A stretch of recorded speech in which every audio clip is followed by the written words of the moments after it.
Okay,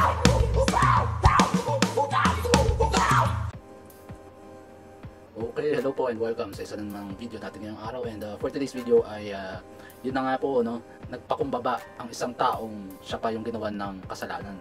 Katulad nga ng title natin, alam na ho natin lahat kung sino ang nagsorry, kung sino pa yung nasaktan, siya pa yung nagpakumbaba, di ba? Parang sa relasyon lang, parang yung isa, yung partner mo na yung may kasalanan, ikaw pa yung dapat magpakumbaba, ikaw pa yung dapat magsorry. Dito sa video, alam nyo, minsan napapaisip rin ako, no? Sobrang dali na lang din magsabi ng sorry, lalo na si Idol, na yung sorry niya, wala nang kabuluhan. Yung pag nag-sorry sa Idol, equivalent to pag-atake, o kaya pagmamaliit. Proven na yan kahit na sa programa niya, kahit na sa Senado, okay?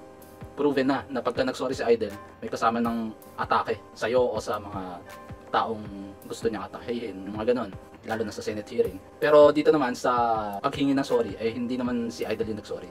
Okay? Ang humingi ng sorry ay si Bato de la Rosa. Okay? Yung binastos ni Idol. Well, yung doon sa nakarang video natin, pinupuri ko si Senator Bato de la Rosa dahil sa kinonfront niya si Idol Rafi tungkol doon sa statement na binababy daw ni Senator Bato de la Rosa yung mga kapulisan. Okay? And inamin naman din ni Bato de la Rosa na nabastos siya. Kung tutusin, dapat kung ikaw yung nabastos, dapat sa'yo din humingi ng sorry yung isang tao, di ba?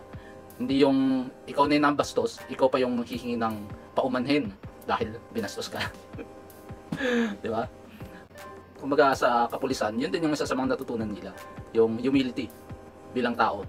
Kumbaga, hindi lang porket pulis sila, kailangan maging matapang sila. And itong i-feature natin ngayong araw, itong video ni Atty. Libayan tungkol dito sa pag-sorry ni Bato de la Rosa, na sa tingin ko dapat hindi naman talaga dapat ginawa yon, na siya yung magsusorry dahil napastos siya. Pero siguro nasa personality na rin ni Bato de la Rosa na ayaw niya na may kaaway sa, lalo na at 24 senators nga lang daw sila dyan sa Senado, magkakagalit-galit pa. Yung alam yun, kahit na medyo may pagkakaiba yung mga minority block, majority sa Senado, hindi naman sila ganun nagkakaroon ng sama ng loob sa isa't isa. Kung dito man sa hearing na to ay nabastos si Senator Bato, he prefers na wala nang maging bad blood dito sa hearing na to. Siya na rin yung unang nagpakumbaba. Kung tutusin, wala naman siya dapat ipagpaumanhin dito sa hearing na to dahil in-explain niya na rin na kung may kasalanan, kailangan panagutan ng mga pulis. Kung wala namang kasalanan, bakit may didiin? Na yun nga yung objective ni Idol, na dinidiin niya yung mga pulis. Na sa tingin ni Bato, parang wala namang kasalanan kasi protocol yun, yung paghain ng warrant of arrest kapag may covert operation yung mga kapulisan. And dito sa video ni Senator Bato de la Rosa, yung iba nagsasabi na kahit noon pa man naririnig na natin na walang pwedeng bumunggo na mga senador kay Idol, Senator Rafi Tulfo, dahil kapag binangga nyo si Idol, ang kakalabanin nyo ay mga netizens din, yung mga supporters ni Rafi Tulfo. Kaya nga sa Senado, sa mga hearing, usually body-body sila, na kahit na magmura na, magsigaw na, kahit na sumigaw na si Idol Rafi, kahit na bastusin niya na yung lahat ng buong resource person nila, okay lang. Basta wag nyong papakialaman yung mga pinagagawa ni Rafi Tulfo sa Senado. Dahil pagka ginalaw niya siya sa susunod na eleksyon, mababawasan yung inyong supporters sa boto. Okay? And siguro ganun yung sinasabi ng ibang mga tao na kaya rin humingi ng paumanhin si Senator Bato de la Rosa ay dahil re-electionist daw siya itong 2025. So kailangan niya ng boto sa susunod na eleksyon, and siguro kailangan niya ng simpatya na manggagaling sa mga netizens, sa mga supporters ni Rafi Tulfo. Kaya siguro siya na yung nagpaumanhin para no bad blood, ika nga nila. Sabi ng mga netizens, para pa rin to sa politika, yung paghingi niya ng paumanhin kay Rafi Tulfo. Kasi sabi naman din, inamin naman din dito ni Bato de la Rosa, tinanong siya, nag-sorry din ba si Rafi Tulfo sa inyo? Sabi ni Senator Bato de la Rosa, hindi nga daw. Hindi naman daw nag-sorry si Idol Rafi sa kanya. Pero siya, kahit na wala siyang kasalanan, kung tutusin, tumayo lang siya sa paninindigan niya na ipagtanggol yung katotohanan na kung may mali, parusahan sa mga pulis, o kaya kung wala namang mali, hindi pagtanggol, tapos hindi siya humingi ng paumanhin kay Idol, sa tingin ko wala pa rin problema. Pero ang iniisip pa rin siguro dito ni Bato de la Rosa yung kung kakandidato siya sa susunod na senatorial election sa 2025, kailangan niya magpabango uli ng pangalan, lalo na sa mga supporters ni Raffy Tulfo. Okay? Yun ang sinasabi sa sa mga comment section dito rin sa video ni Attorney Libayan. And gusto ko lang din pakinggan ninyo yung etong part na to. Parang dito rin ako naaliw. Sabihin na natin gano'n. And sa ulit, bibigay pa tayo ng side comments tungkol dito sa paghingi ng tawad ni Bato de la Rosa kay Idol Raffy Tulfo. Okay? So, attorney, pasok! Very good! Very good! Observation, Cristitoy. Ang binibaby dito ngayon ay si Raffy Tulfo. Binibaby ni Bato si Raffy Tulfo. Binaby siya.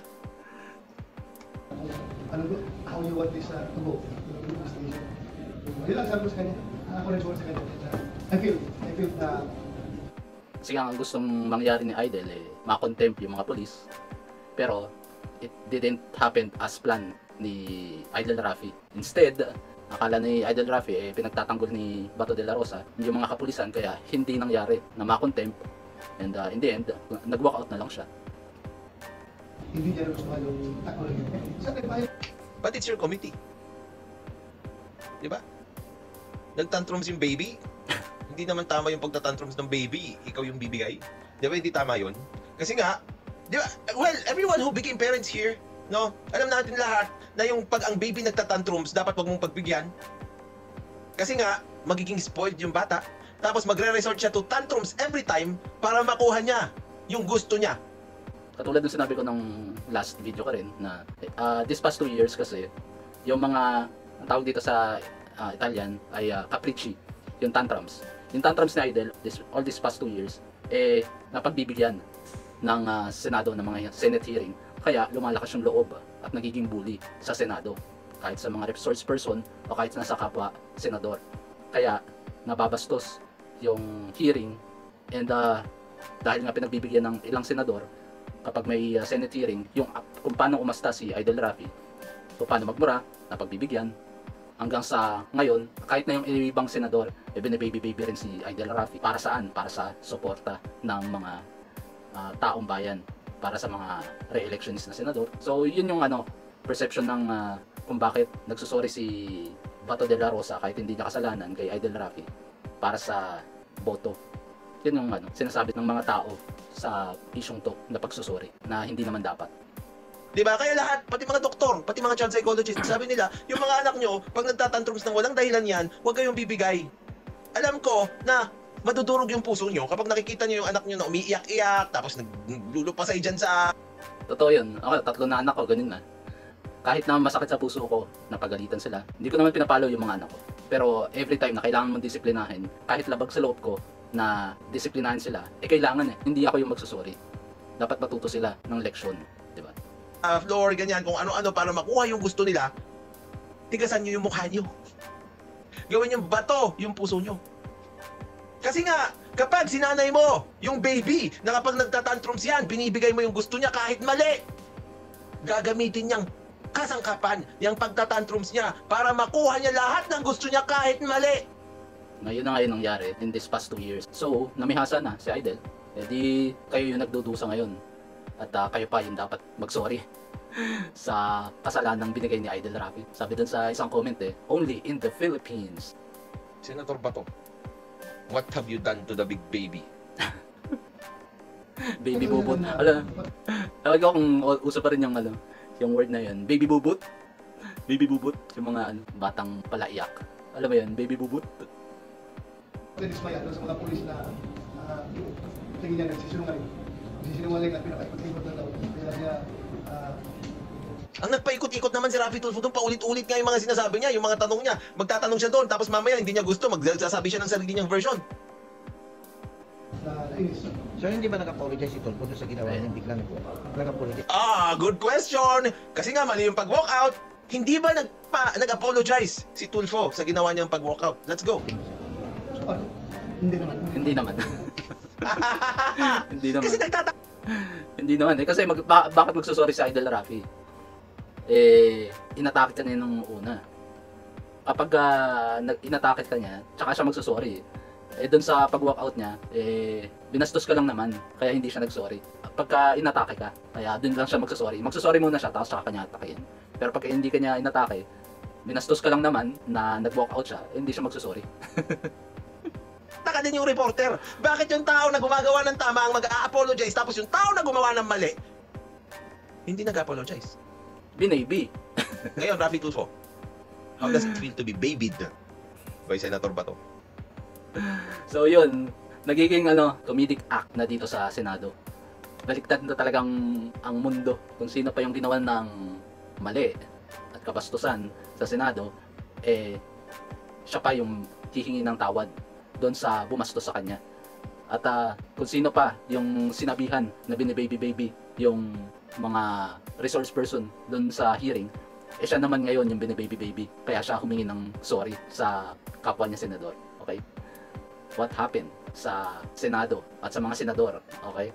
So yun, sana malapit na eleksyon, isang taon na lang, and sana gising-gising naman mga kababayan para nakakaawa bandang huli yung mga taong bayan. Hindi ko sinasabing itong message ko to hindi lang para sa mga may hirap nating mga kababayan, mga naghihikaw sa nating mga kababayan. Ito ay para sa lahat ng mga Pilipino na bumoboto, na kung gusto nyo mag-improve ang Pilipinas, eh iboto nyo yung karapat-dapat. Okay, so yun, hanggang dito na lang po, and please pakisubscribe po ako dito sa channel kong ito, and maraming salamat sa mga nanood at sumuporta dito sa video natin ngayong araw, and hanggang sa susunod, ingat po tayong lahat. Ciao, ciao.